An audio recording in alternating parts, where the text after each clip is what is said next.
اور پانی اور نخلستان پہ قبضے کے لیے قبائل کے درمیان جنگیں جاری رہتی تھیں، خون ریز جنگیں. اور اب یہ جو شعراء تھے یہ اپنے اپنے قبیلے کی تمہید، توصیف اور تمجید بیان کرتے تھے. اور یہ لوگ جو تھے یہ اپنے قبیلے کے سمجھدار جو تھے، دانشور ترین لوگ یہ سمجھے جاتے تھے. اقبال نے جب نجد کا ذکر کیا ہے تو اردو میں کہا کہ شکوہ میں کہا درد لیلہ بھی وہی، قیس کا پہلو بھی وہی، نجد کے دشت و جبل میں رم آہو بھی وہی، اور وادی نجد میں وہ شور سلاسل نہ رہا، اور قیس دیوانہ نظارہ محمل نہ رہا. اور پھر اپنے بارے میں کہتے ہیں عجمی خم ہے تو کیا میں تو حجازی ہے میری، نغمہ ہندی ہے تو کیا لے تو حجازی ہے میری. اقبال کا یہ کہنا ہے کہ میں اگرچہ میرا خم جو ہے، خم دراصل مٹکے کو کہتے ہیں، بہت بڑا مٹکا جس میں شراب رکھی جاتی تھی اور جس جگہ رکھی جاتی تھی اس کو خم خانہ کہتے تھے. عجمی جو ہے، عجمی سے زیادہ تر مراد اہل فارس لیے جاتے تھے. اور عجمی خم ہے تو کیا میں تو حجازی ہے میری. تو اقبال کہتے ہیں خم تو میری جو ہے وہ پرشیا کی ہے، لیکن اس کے اندر جو شراب ہے وہ حجاز کی ہے. یعنی میری شاعری جو ہے وہ بظاہر تو فارسی کی ہے اور اردو کی ہے، لیکن اس کے اندر سارے کے سارے اثرات جو ہیں وہ حجاز کے ہیں. اور نغمہ ہندی ہے تو کیا لے تو حجازی ہے میری. اور ہندی اقبال جب کہتے ہیں تو وہ اردو کا کہتے ہیں. جیسے انہوں نے کہا ہے کہ گرچہ ہندی در عذوبت شکر است، طرز گفتار دری شیرین ترست. تو وہ کہتے ہیں اگر میں اردو میں بھی نغمہ گاؤں تو میری لے جو ہے وہ حجاز کی رہے گی اور میں حجاز کے ساتھ میرا تعلق ہے. پھر ایک اور جگہ پہ کہتے ہیں بادہ گردان عجم وہ عربی میری شراب، میرے ساغر سے جھجکتے ہیں میں آشام ابھی. اور پھر ایک غزل بڑی خوبصورت ہے جس میں انہوں نے کہا ہے کہ عرب کے باز دہد محفل شبانہ کجاست، عجم کے زندہ کند رود عاشقان کجاست. عرب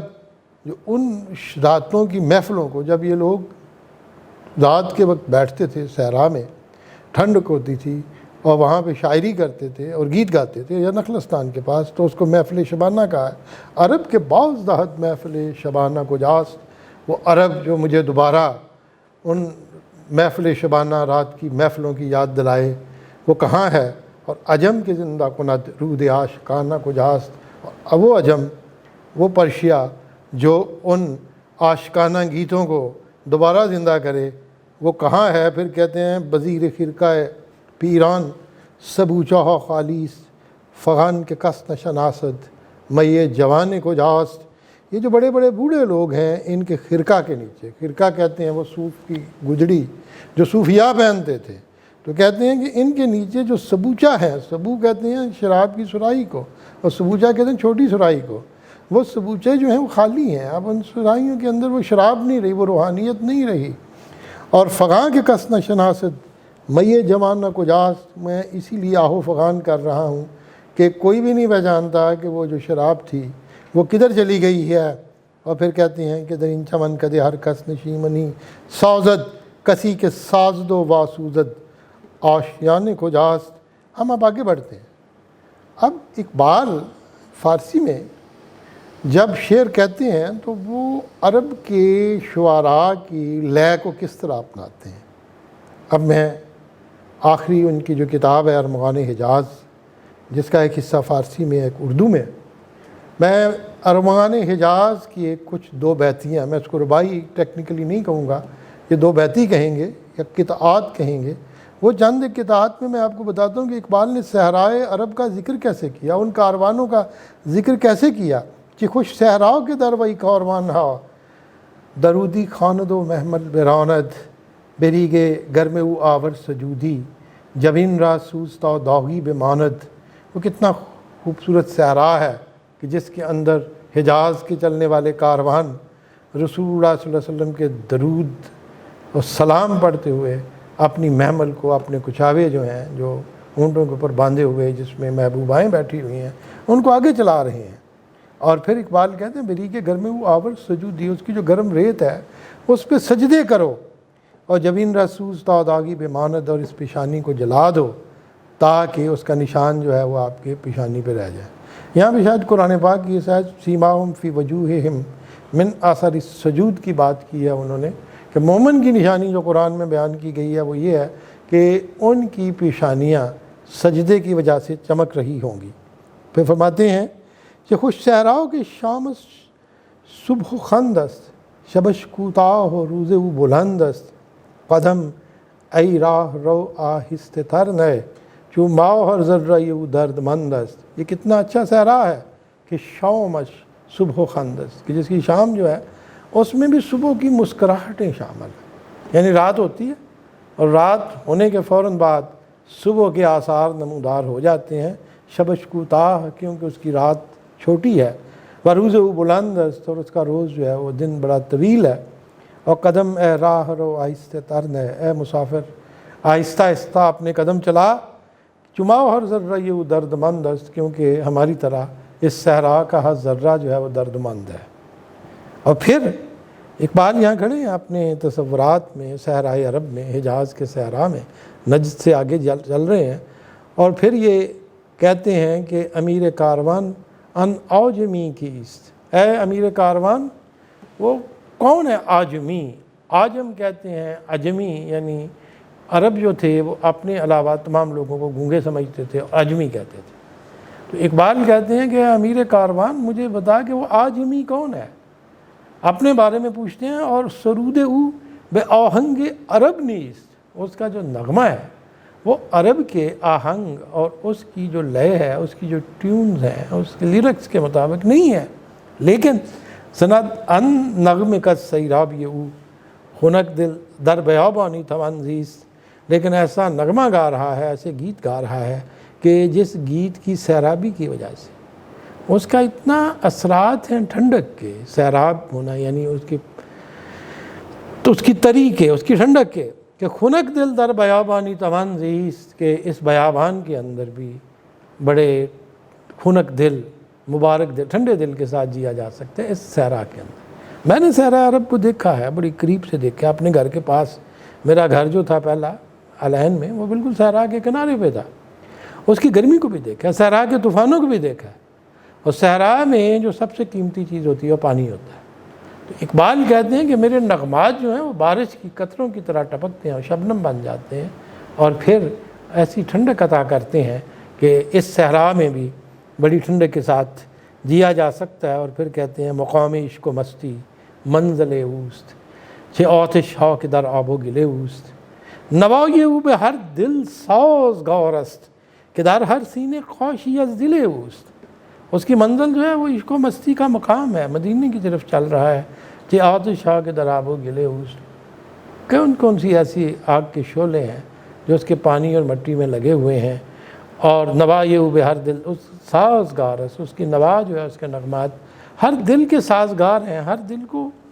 وہ مو لیتے ہیں، اور ہر دل کے لیے وہ ان کی مناسبت ہے کہ در ہر سینے کوشی از دل اوست، کہ اس کے دل کے ایک ایک ٹکڑا جو ہے ہر سینے کے اندر ڈال دیا گیا ہے۔ میرے نغمات جو ہیں میرے دل کے ٹکڑوں کی طرح لوگوں کے سینے کے اندر دھڑک رہے ہیں۔ اب ان اشعار کو دیکھیں، آہنگ عرب کا ذکر کیا، عرب کی شاعری کا، صحرا کا ذکر کیا، پھر بیابان کا ذکر کیا، پھر فارسی میں جب شاعری میں آپ عربوں کا ذکر سنتے ہیں تو غول بیابان، غول یعنی وہ بلا جو صحرا کے اندر نظر آتی ہے، جس کا ایک اپنا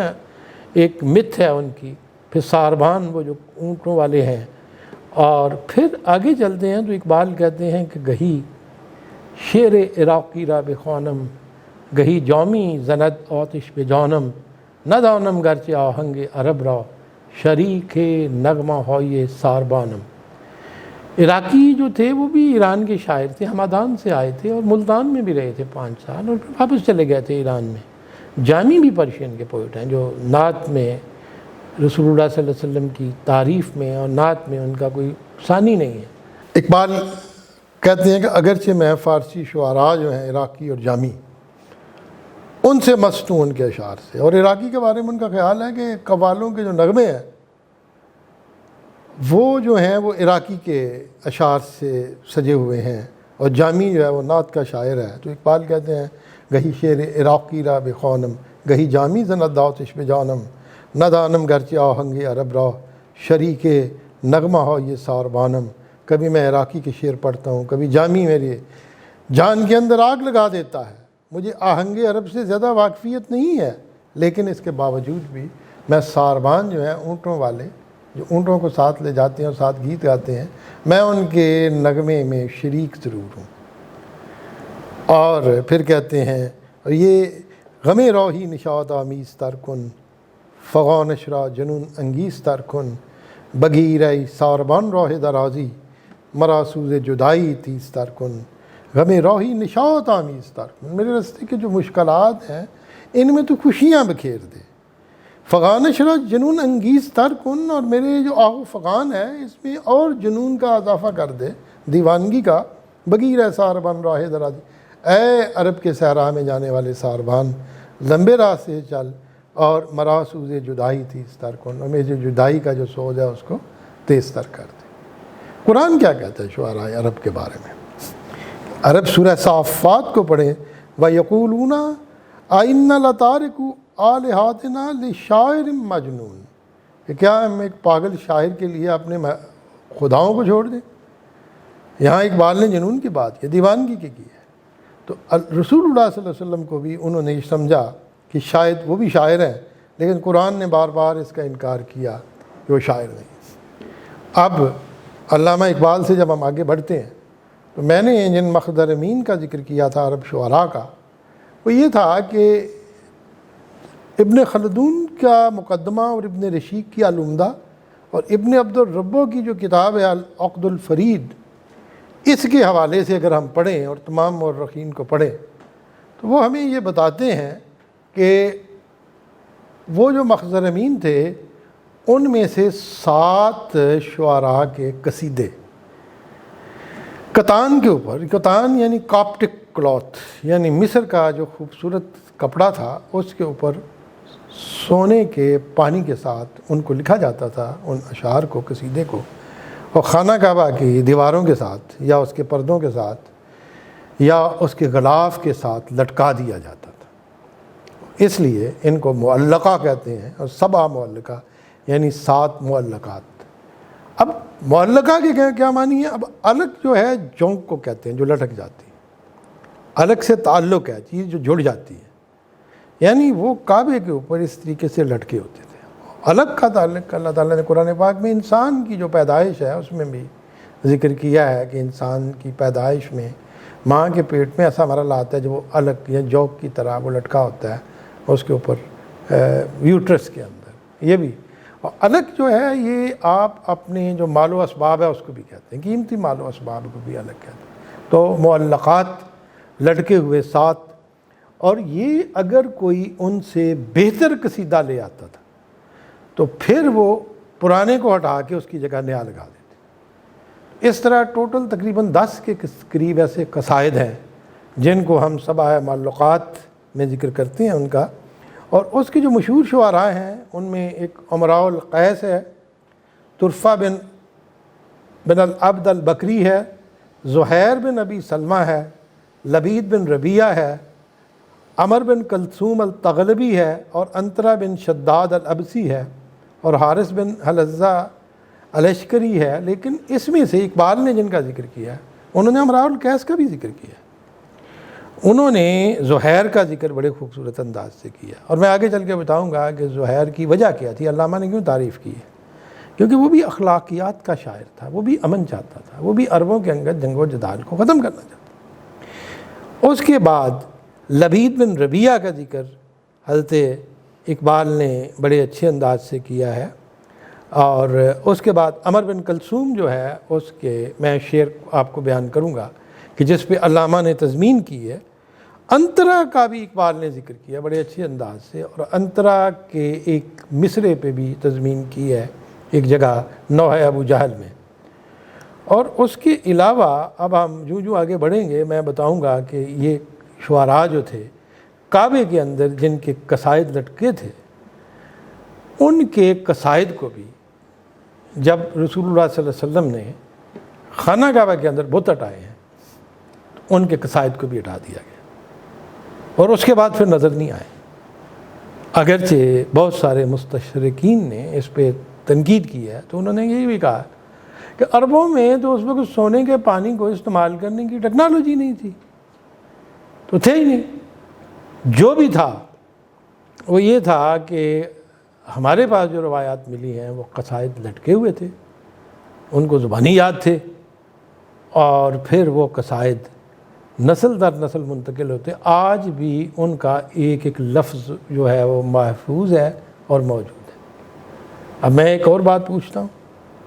اگر قصائد کا جن کا کوئی تعلق دین کے ساتھ نہیں تھا ان کا ایک ایک لفظ بھی محفوظ ہے، تو یہی وہ لوگ تھے جنہوں نے قرآن کو محفوظ کیا تھا، تو قرآن بھی محفوظ ہے۔ اور وہ جو قصائد تھے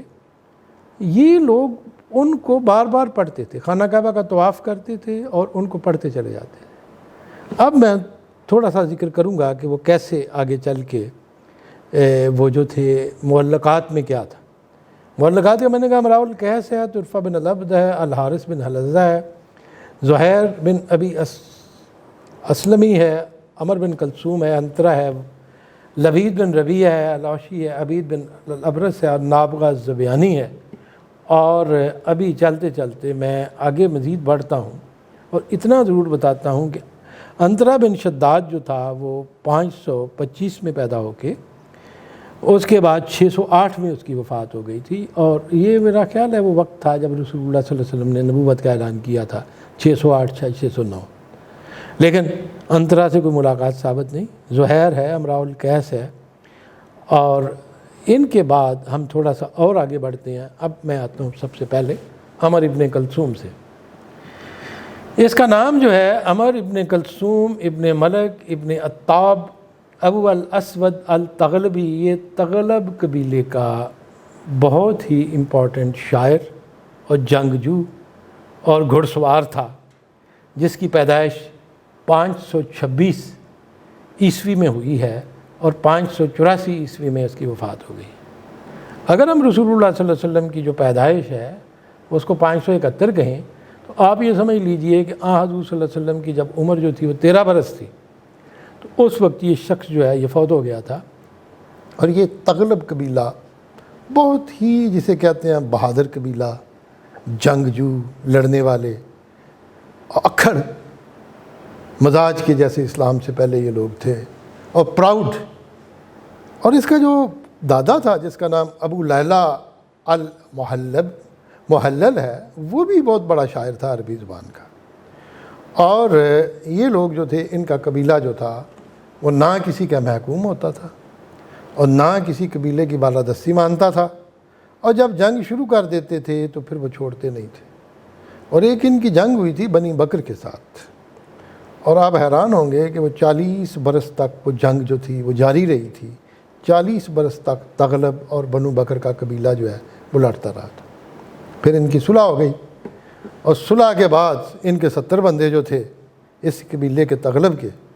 انہوں نے بنی بکر سے کچھ پانی مانگا پینے کے لیے، انہوں نے نہیں دیا، اور یہ 70 کے 70 لوگ جو تھے وہ پیاس سے مر گئے ڈیزرٹ میں۔ اب ایک اور جنگ شروع ہو جانی تھی، 40 سال بعد تو وہ جنگ بند ہوئی تھی۔ اب ہیرا ایک جگہ ہے عراق میں جس کو وہاں پہ لخمی کنگڈم تھی، بادشاہ تھے عرب، لیکن یہ انڈیپینڈنٹ بادشاہ نہیں تھے، یہ شہنشاہ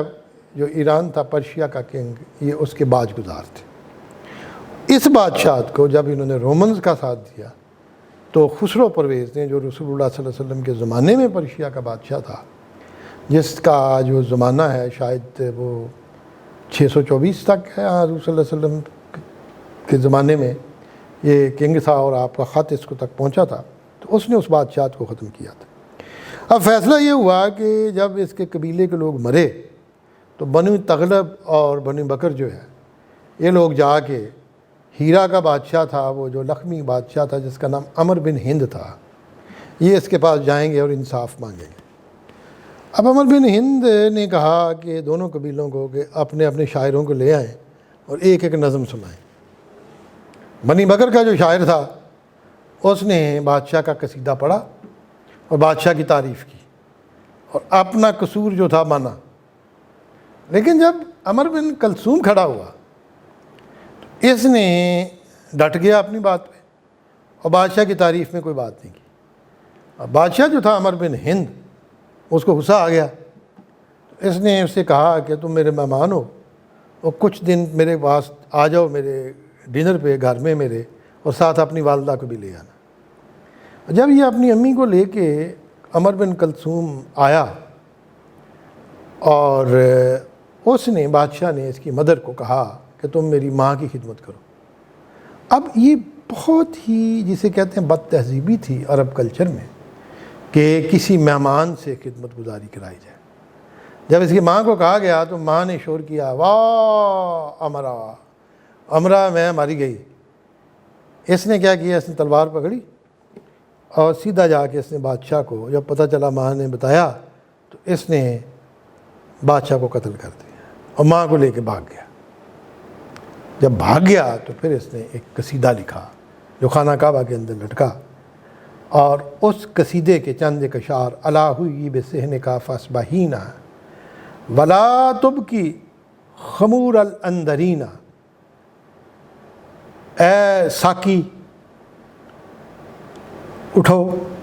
شراب کا پیالہ لے کے اور مجھے صبح کے وقت شراب دو، اور اندرینہ کو جو شراب ہے، اندرینہ ایک سٹی تھا سیریا کا، کا بڑا مشہور تھا، اس کے شراب کو بچا کے نہ رکھنا، وہ بھی بیچ میں ڈالنا۔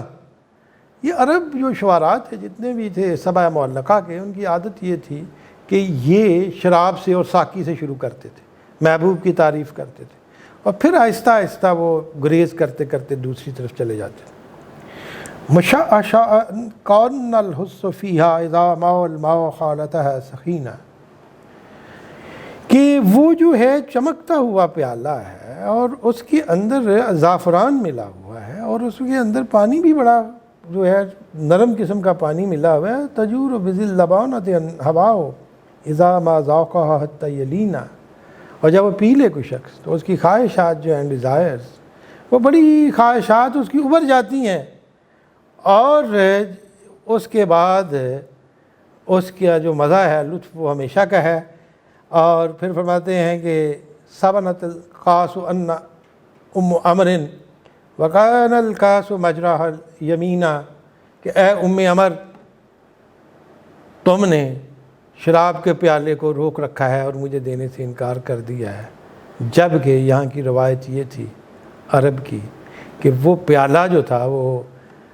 چلتا تھا اور دائیں ہاتھ سے یعنی رائٹ سائڈ سے چلتا تھا، آگے ملتا تھا، اور میں رائٹ سائڈ پہ کھڑا تھا۔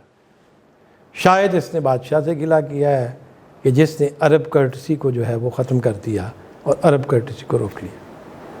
اب یہ جو آخری شعر میں نے پڑھا ہے، سبنت القاس ان ام عمرن، اے ام عمر،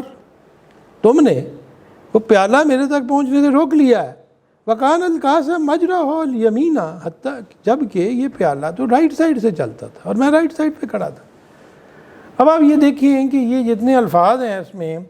قاس کا لفظ بھی قرآن میں آیا ہے، ام کا لفظ بھی آیا ہے، مجراہا بھی قرآن میں آیا اور الیمینہ بھی آیا ہے۔ کئی لوگ یہ کہتے ہیں کہ اگر قرآن پاک کے معانی سمجھنے ہیں تو آپ مخزر امین، یعنی یہ جو شعراء جن کے سبع معلقہ تھا اور اسلام سے پہلے کے تھے، ان شعراء کے اشعار کو سمجھ لیں اور لفظوں کے وہی معنی کریں جو وہ کرتے تھے، کیونکہ آج کی عربی میں وہ مختلف ہے۔ اب علامہ نے یہ جو آخری میں نے شعر پڑھا تھا اس کا، عمر بن کلثوم کا، تو اس کو انہوں نے کس طرح استعمال کیا ہے اپنی کتاب یہ جو ہے ارمغان حجاز میں، تو فرماتے ہیں کہ سبنت القاس ان ام عمرن وکان القاس مجراہ الیمینا، اگر این است رسم دوستداری بدیوار حرم زن جام و مینا، یعنی اے ام عمر، تم نے شراب کا پیالہ مجھ سے روک لیا ہے اگرچہ میں رائٹ سائڈ پہ تھا۔ اگر یہی دوستی کی رسم ہے، اگر یہی تیری کرٹسی ہے اور یہی تم نے عرب کرٹسی کا مذاق اڑانا ہے، تو ایسے کر کہ جام اور سراہی جو ہے شراب سے بھری ہوئی، اس کو حرم کی دیوار پہ مار اور اس کو ٹکڑے ٹکڑے کر کے چکنا چور کر دے۔ اب کعبے کی دیوار پہ مارنا شراب کے پیالے کو، شراب کی سراہی کو، دیوار حرم ہے یا دیوار کعبہ ہے؟ حرم کی حدود تو کعبے سے بہت پہلے شروع ہو جاتے ہیں، یہ آپ خود سوچیں۔ لیکن اقبال کیا کہہ رہے ہیں؟ اقبال کہتے ہیں کہ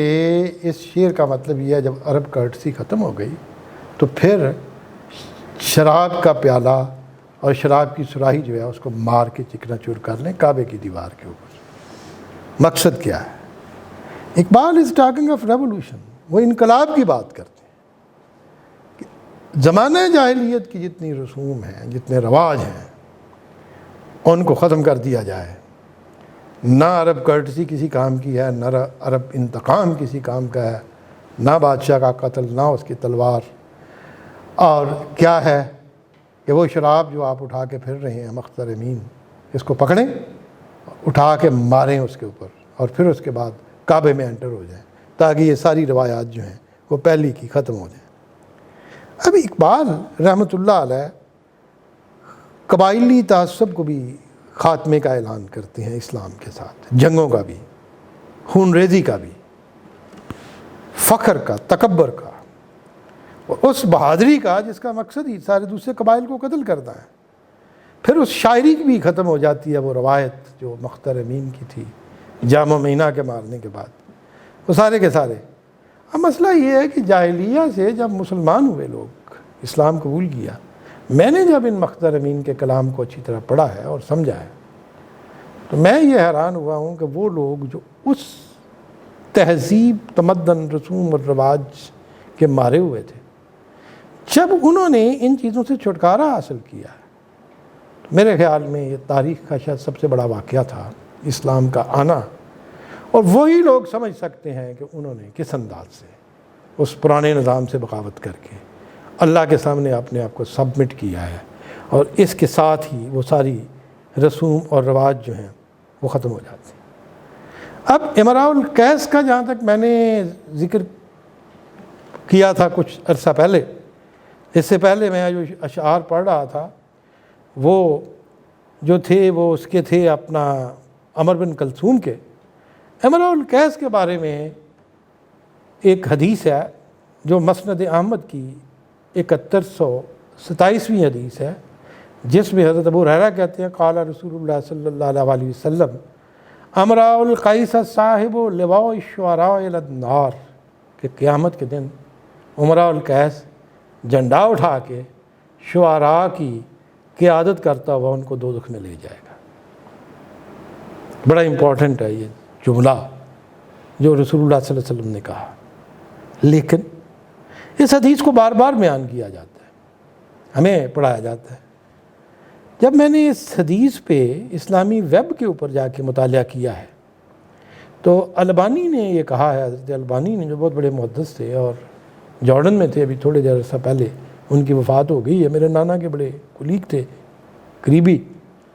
تو انہوں نے کہا کہ وردت فی امراء القیس احادیث ضعیفہ فإنہ حامل صاحب اللواء الشعراء الی النار۔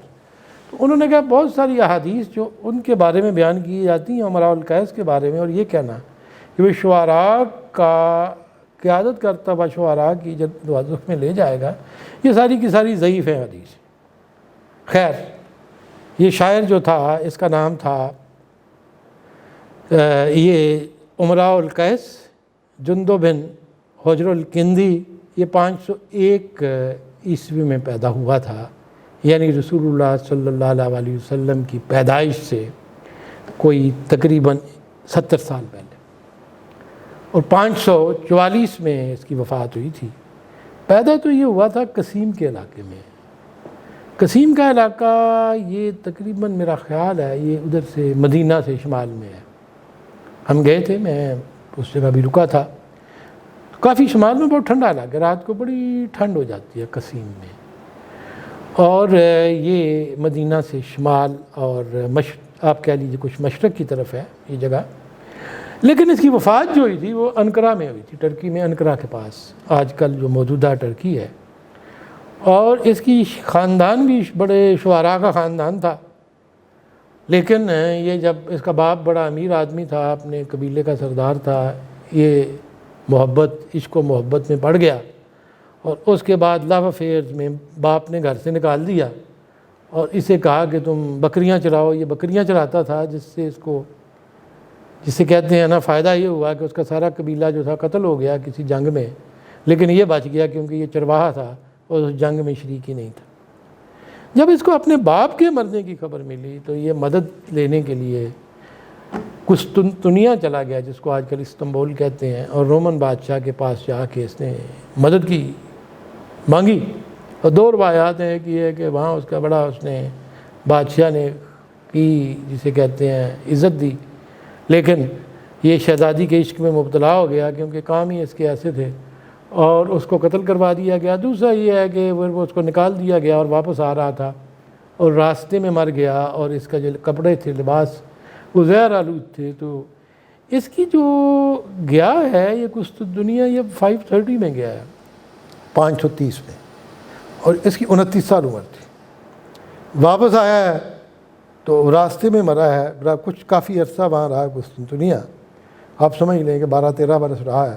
اور علامہ کا یہ خیال ہے کہ یہ جو ہے اسلام سے 40 برس پہلے کا یہ شاعر تھا،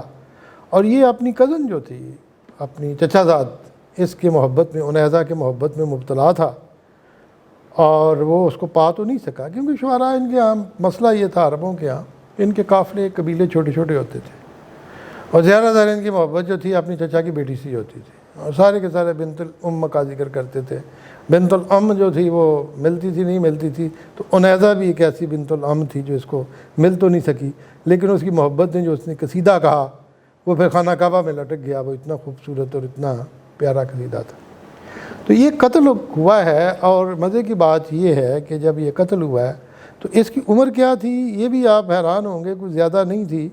یہ کوئی بس سمجھ لیجئے 43 ایئر کی ایج میں یہ ختم ہو گیا۔ لیکن اس کی شاعری میں کیا ہے؟ اس کی شاعری میں محبت، عشق، شراب، جذبات، حتیٰ کہ لچر پن کی حد تک اس میں ایسے الفاظ ملتے ہیں جن کو ترجمہ کر کے بچوں کے سامنے یا اپنی فیملی کے سامنے آپ نہیں پڑھ سکتے۔ اس کے اندر یہ کچھ بھی تھا کہ میں غیر اخلاقی الفاظ بھی آپ کو ملیں، لیکن شاعری میں وہ بڑا ہی جسے کہتے ہیں نا قادر الکلام تھا۔ اور اس کے علاوہ اس نے ہیروئزم کی بات کی ہے، پھر اس نے بہادری کا نقشے کھینچے ہیں، جنگوں کے، جنون کے، اور اپنے تکبر، فخر، جاہلیہ کا جو بھی کچھ تھا، آنر، وہ سب کچھ اس کی شاعری میں پایا جاتا تھا۔ اب علامہ اقبال نے اس کا ذکر کیا ہے ایک مضمون میں، اور یہ مضمون انہوں نے چھاپا ہے 1916 میں، اور یہ وہ وقت تھا جب وہ ابھی فارغ ہوئے تھے اس اسرار خودی کو چھاپنے کے بعد، شامل کرنے کے بعد۔ لکھنؤ میں اس وقت ایک رسالہ تھا جس کا نام تھا نیو ایرا، اس میں یہ تھا مضمون the criticism of our prophet on contemporary Arabic poetry, کہ ہمارے رسول اللہ صلی اللہ علیہ وسلم کی تنقید اپنے زمانے کے عرب شعراء کے بارے میں۔ اب اقبال کہتے ہیں Two of these criticisms are most profitable to Indian Muslims whose literature has been chiefly the work of the period of their national decadence and who are now in search of a new literary idea۔ بر صغیر پاک و ہند کے شعراء جن کی شاعری کا ارتقاء اور عروج زمانہ تنزل اور زمانہ زوال میں جو ہوا ہے، اس کا شاعری کا ارتقاء اور شاعری اپنے مقام پہنچی ہے اپنے عروج پہ، ان کے لیے رسول اللہ صلی اللہ علیہ وسلم کی جو تنقید ہے اپنے زمانے کے دو شعراء، وہ بڑی امپورٹنٹ ہے ان کے بارے میں۔ اور ان میں ایک کا نام امراء القیس ہے، وہ جو 40 برس پہلے اسلام سے تھا، اور رسول اللہ صلی اللہ علیہ وسلم نے اس کے بارے میں کیا کہا ہے۔ اور یہ جو فرما رہے ہیں اقبال، ایگزیکٹلی اس کو اپنی کتاب اسرار خودی میں اس طرح بیان کرتے ہیں، کئی بسا شاعر کیا سحر ہنر، رہزن قلبست و ابلیس نظر۔ کئی موقعوں پہ یہ ہوا ہے کہ ایسے شاعر جنہوں نے اپنے ہنر کے جادو سے، آرٹسٹک میجک، رہزن قلبست و ابلیس نظر، کو دل کا وہ لٹیرا ہے اور نگاہوں کے لیے وہ ابلیس کا کام کرتا ہے۔ اور پھر کہتے ہیں شاعر ہندی خدایش یار باد، جانے او بھی لذت گفتار باد، کہ انڈین پوئٹس جو ہیں اللہ ان کی مدد کرے، اور جانے او بھی لذت گفتار باد، اور ان کی جان جو ہے وہ گفتار کی لذت کہ بغیر ہی بہتر ہے۔ عشق را خنیاں گری یا مختے با خلیلہ ناظری یا مختے، ان لوگوں نے عشق جو ہے اس میں نغمہ، گیت گانا، محفل آرائی پیدا کر دی ہے۔ اور یہ جو خلیل تھے اس علاقے کے، ابراہیم کے فالوور مسلمان، ان کو آذری یعنی ان کو بت گری سکھا دی ہے۔ اب مسلمان جو ہیں وہ کفر کی طرف مائل ہو گئے ہیں۔ ان شاعروں کو ہندوستان کے جو شعراء ہیں ان کا پڑھ کے حرف اونچا ویدہ ہو بی سوز و درد، مرد خوانند اہل درد اورا نہ مرد، اس کے حرف جو ہیں الفاظ بڑے چنے ہوئے، بڑے چبائے چبائے الفاظ ہیں، ان میں نہ سوز ہے نہ درد ہے۔ اور اہل درد جو ہیں ایسے شعراء کو مردہ سمجھتے ہیں، ان کو مرد نہیں کہتے۔ زن نوائی خوش کے نشناسد مقام، خوش ترن حرفی کے گوئی در منام، وہ گیت جن کا کوئی مقام نہیں ہے، ٹھکانہ نہیں ہے، اس سے بہتر وہ الفاظ ہیں جو خواب میں کہے جائیں۔ علامہ نے انڈین شعراء کے بارے میں تنقید کرنے کے بعد یہ کہا ہے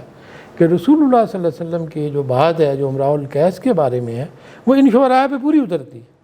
تو امراء القیس کے یہاں کیا ہے؟ محبت کی داستان۔ امراء القیس ان کھنڈرات کے اوپر، ان ویرانوں کے اوپر گیت گاتا ہے جہاں کبھی خیمے ہوتے تھے جس میں اس کی محبوبہ ہوتی تھی انیزہ، اور پھر وہ جو ڈیزرٹ کے صحرا کے مناظر ہیں عرب کے، پرانے عرب کے، ان کی نقشہ کشی کرتا ہے۔ آرٹ تو اس کے اندر بڑا ہے اور اس کی پوئٹری بڑی فائن ہے، لوگوں کو محبت، عشق، اپنے الفاظ جسے میں نے کہا لیوڈ بھی ہیں، اس میں ننگے الفاظ ہیں، ان سے لوگوں کو بڑا دل لباتا ہے۔ لیکن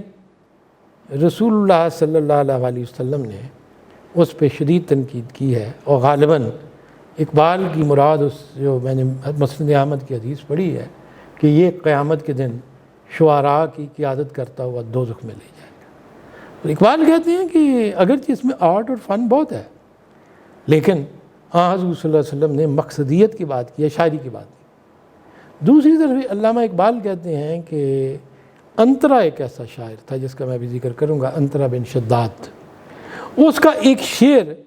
رسول اللہ صلی اللہ علیہ وسلم کو سنایا گیا تو حضور صلی اللہ علیہ وسلم نے فرمایا کہ میں چاہتا ہوں کہ میری اس شخص سے ملاقات ہو جائے، اگرچہ اس شخص کی موت اس وقت ہوئی ہے انترا کی جب حضور صلی اللہ علیہ وسلم نے شاید نبوت کا اعلان کر دیا تھا یا شاید 1 سال کے بعد کرنے والے تھے اسی زمانے میں۔ تو یہ حضور صلی اللہ علیہ وسلم کے زمانے میں مر چکا تھا۔ کچھ لوگ کہتے ہیں کہ 615 میں مرا ہے، کچھ یہ بھی کہتے ہیں کہ ایرانیوں کے خلاف، پرشین کے خلاف جنگ لڑتا ہوا مرا ہے، اور حضور نے اس کی تعریف بھی کیا۔ ایسی کوئی ہمیں حدیث یا کوئی ایسی تاریخ میں ملتی نہیں ہے کہ تعریف، لیکن اس شعر پہ اقبال نے کہا ہے کہ انہوں نے تعریف کی ہے۔ کہتے ہیں حضور صلی اللہ علیہ وسلم کی وہ شخصیت جن کے چہرے پہ پڑنے والی ایک نگاہ انسان کو کتنا اونچا مقام دے دیتی ہے، وہ اس شخص کو دیکھنے کے لیے انہوں نے خواہش کا اظہار کیا۔ تو شاعر کیوں انہوں نے اظہار کیا، کیا وہ وجہ تھی؟ یہ ایک بڑی امپورٹنٹ چیز ہے، اور یہ چیز تھی کہ شعر پڑھا گیا تھا وَلَكُ أَبِيتَ الطَّوَاءَ وَالذِّلَّةَ حَتَّى أَنَا بِكَرِيمِ الْمَعَاقِلِ، میں نے بہت سی راتیں محنت کرتے ہوئے گزاری ہیں، کمائی کرتے ہوئے اپنے ہاتھوں کے ساتھ، تاکہ میں رزق حلال کھا سکوں۔ تو اقبال کہتے ہیں چونکہ اس شخص کی نگاہ میں رزق حلال تھا اور رزق حلال مانگتا تھا اور محنت کرتا تھا، اس لیے حضور صلی اللہ علیہ وسلم نے اس کو دیکھنا چاہا۔ اب میں اس شاعر کے بارے میں بھی اگر تفصیل بیان کروں تو بڑی لمبی ہو جائے گی۔ اس کی ماں جو تھی وہ ایک حبشی خاتون تھی جو کنیز تھی، اس کے باپ نے اٹھا کے لایا ہوا تھا حبشہ سے، اور وہ بھی غلام تھی، اور یہ بھی پیدا ہوا تو غلام تھا، پھر یہ آزاد ہوا، پھر اس نے جنگیں لڑیں۔ اس کی جب قصیدہ پڑھتے ہیں تو اس نے اپنی بہادری کے قصے کہ ہم یمن میں گئے، یمن کے بادشاہ کو ہم اٹھا کے لے آئے، اس کے شاہی لباس و تاج کے سمیت، اس کے فخر و مباحات۔ تو یہ انتہائی جنگجو تھا، اور اس کو ہیرو سمجھا جاتا ہے آج کی عرب دنیا میں، جس پہ فخر و مباحات کیا جاتا ہے، اور پین عرب یعنی پورے عرب میں۔ مصری بھی اس کی تعریف کرتے ہیں، شامی بھی کرتے ہیں، عراقی بھی کرتے ہیں، اور سارے کے سارے۔ اور اس شعر کے بعد کہا اقبال نے وَلَكُ أَبِيتَ الطَّوَاءَ وَالذِّلَّةَ حتیٰ آنا بکریم المعقل، اس نے کہا ہے کہ میں نے اپنی راتیں سخت محنت اور گزاری ہیں اس مزدوری کرتے ہوئے تاکہ میں رزق حلال کھا سکوں۔ تو اقبال کہتے ہیں فکر صالح در ادب می باعدت رجتی سوئے عرب می باعدت، کہ ادب میں فکر صالح ہونا چاہیے، امراء القیس کا لچرپن نہیں ہونا چاہیے۔ اور اب ہمیں دوبارہ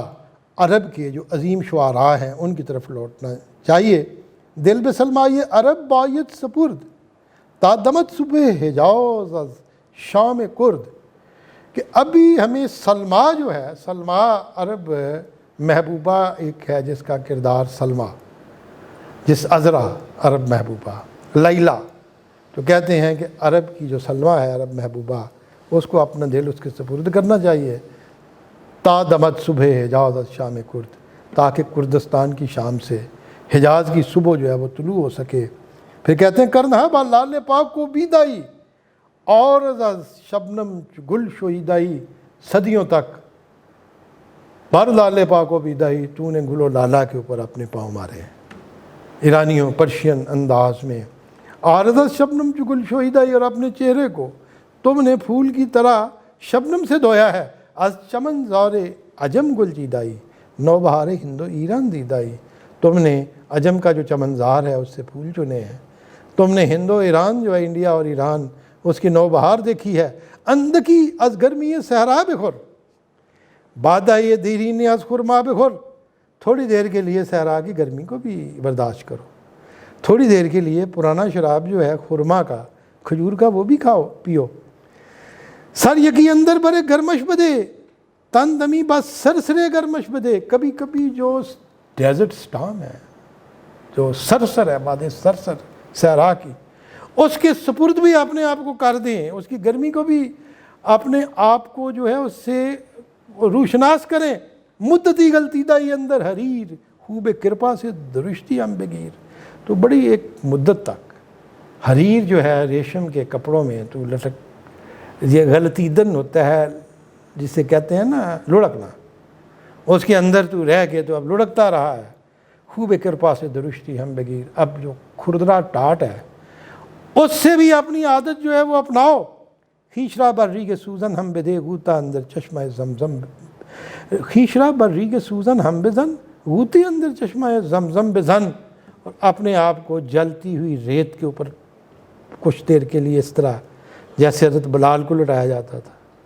حضور صلی اللہ علیہ وسلم صحابہ کو لٹایا جاتا تھا، اور پھر چشمہ زمزم جو ہے اس میں بھی غوطے لگاؤ۔ تاشوی در خرد پیکھور حیات جسم و جانت سوزت در نور حیات، تاکہ تو زندگی کی جو کشمکش ہے اس کے درخور ہو جائے، یعنی اس کا عادی ہو جائے، اور تیرا جسم اور جان جو ہے وہ زندگی کی نار میں جل کے رہ جائے۔ تو اقبال ایک دفعہ پھر ہمیں ادھر لے کے آتے ہیں، اور یہ بڑا خوبصورت اشعار ہیں اس کے انترا کے حل قادر الشعراء من متردم ام هل لرفت الدار بعد توخم یا دار ابلا بالجواء تکلمی و امی صباحا دار ابلا و اسلمی۔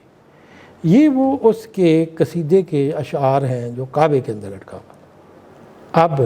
ابلا اس کی محبوبہ تھی، چچا زاد تھی اس کی، جس کی محبت میں وہ پھر رہا تھا۔ کیف المزار وقت تربا اہلھا بانزتین و اہلنا بالغیلم، اب وہ کھڑا ہو کے اسے کیمپ کے اوپر کہتے ہیں جی میں تو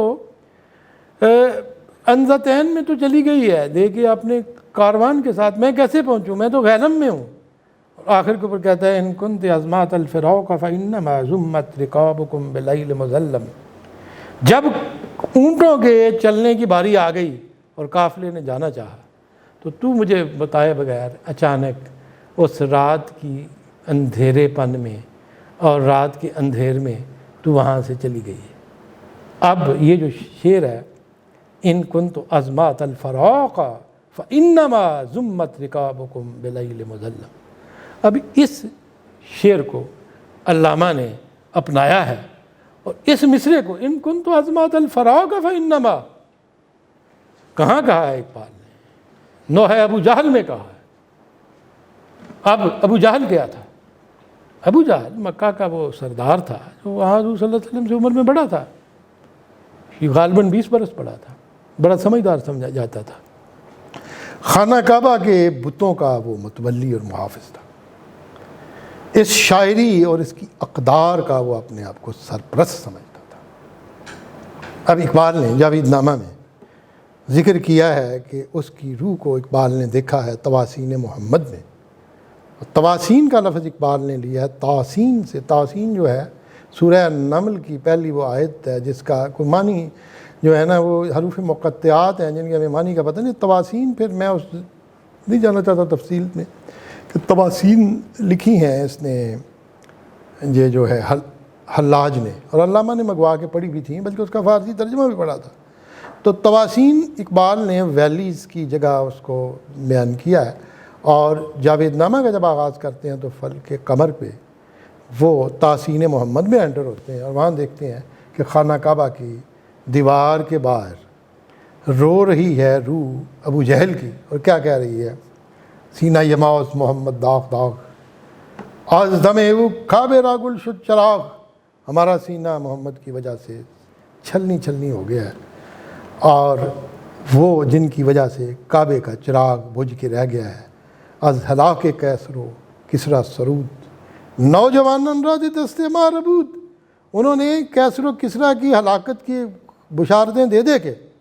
نوجوانوں کو ہمارے ہاتھ سے چھین لیا ہے۔ اور ساحر و اندر کلامش ساحریس اندو عرف لا الہ خود کافریس، وہ بھی جادوگر ہیں شعراء کی طرح نعوذ باللہ، اور ان کے کلام میں بھی جادو ہے، اور یہ جو لا الہ کے دو حرف ہیں یہ بھی تو کافری ہے۔ اور پھر کہتے ہیں کہ تابسات دین آبا در نورد با خدا بندان ما کردان چے کرد، اس نے تو ہمارے آباء و اجداد کا جو دین تھا اس کی بساط جو ہے وہ سمیٹ دی ہے، اور اس کے بعد اس نے ہمارے خدا جو ہیں ان کے ساتھ جو کیا ہے، پاش پاش از ضربت اشلاط و منات،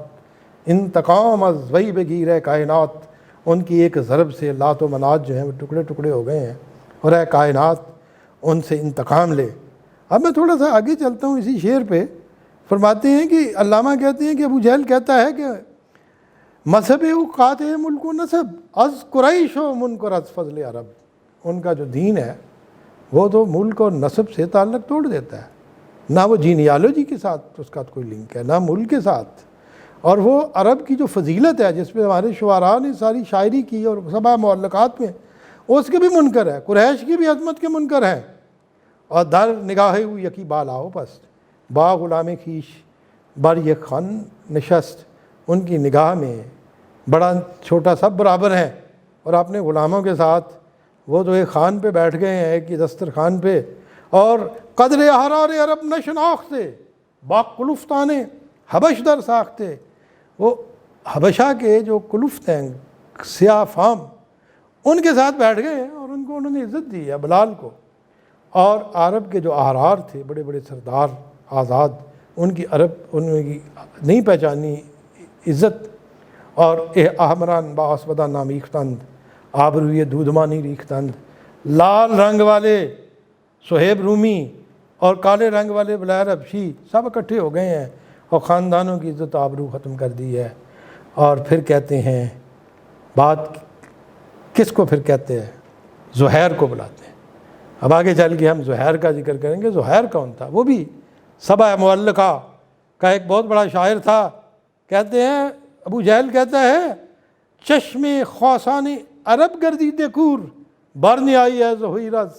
زہیر از خاک گور، عرب کے جو خاص لوگ ہیں ان کی آنکھیں اندھی ہو گئی ہیں، اے زہیر تم اپنی قبر کی مٹی سے کیوں نہیں نکلتے؟ ای تمہارا اندر ان صحرا دلیل بشکن افسون نوائی جبرائیل، اے زہیر تو اس صحرا میں ہماری دلیل تھا،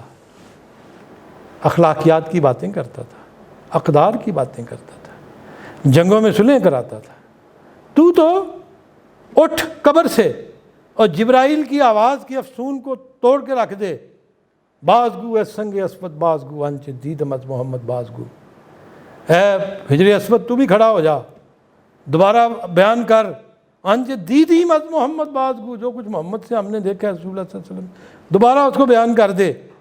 اب یہ کہتے ہیں سرسری دے، حبل کو بلاتا ہے، کہتا ہے سرسری دے باہوا یہ بادیے انہم اعجاز النخل خاویے، کہ ڈیزرٹ کے جو سٹارمز ہیں ان کو دوبارہ لے آ، اور یہ صحرا کی ہوا کو ادھر لیا، انہم اعجاز النخل خاوی ہے، یہ لوگ اس درخت کی طرح ہیں جو گر کے ختم ہو کے گرنے والا ہے۔ اور پھر کہتے ہیں مناؤ تے لاؤت از منزل مرو، غرض منزل می روی از دل مرو۔ اے منات اور لات، اے وہ دو دیویاں گاڈسز جن کو ہم خدا کی بیٹیاں کہتے تھے، ابو جہل کہتا ہے اس گھر سے اپنی منزل سے مت جاؤ، منزل سے جانا ہے تو پھر ہمارے دل سے مت جاؤ۔ ای تراؤ اندر تو چشم ما وساق مہلتی ان کن تو عظمات الفراق۔ اے لات اور منات، اے حبل، تمہارا مقام جو تھا ہماری دونوں آنکھوں کے درمیان تھا، ہماری پیشانی میں اس جگہ پہ، مہلتی ان کن تو عظمات الفراق، تھوڑی سی مہلت، تھوڑی سی مہلت، قافلوں کے چلنے کا وقت آ گیا ہے۔ اب یہ جو عظمات الفراق کا میں نے پڑھا ہے، یہ ایگزیکٹلی وہ قصیدہ ہے جو اس کا میں نے ابھی آپ کو انترا کا پڑھا ہے، اور انترا کے شعر سے علامہ نے یہاں پہ تضمین کی ہے۔ اسی طرح علامہ نے زہیر کی بات کی ہے، اور اس کے بعد زہیر کی تعریف میں انہوں نے ابو جہل کی زبان سے ایک تعریف بیان کی ہے، جس کو میں جوں آگے بڑھتا ہوں، اور انترا کا میں نے آپ کو بتا دی ہے۔ اب ہم تھوڑا سا جب آگے بڑھتے ہیں ابو جہل سے آگے، تو ہماری جو باری آتی ہے وہ آتی ہے امیہ بن سلط ثقفی سے۔ امیہ بن سلط ثقفی جو تھا وہ بنو ثقیف کا شاعر تھا، اور وہ طائف کا رہنے والا تھا۔ اور امیہ بن سلط جو تھا، اس کے بارے میں ابھی آپ کو اگلے خطبے میں یہ بتاؤں گا کہ اس کی تفصیل کیا تھی اور وہ کیا شخص تھا، اور حضور صلی اللہ علیہ وسلم نے اس کے بارے میں کیا کہا تھا، اور اس کے اثرات علامہ کے اشعار پہ کیسے مرتب ہوئے۔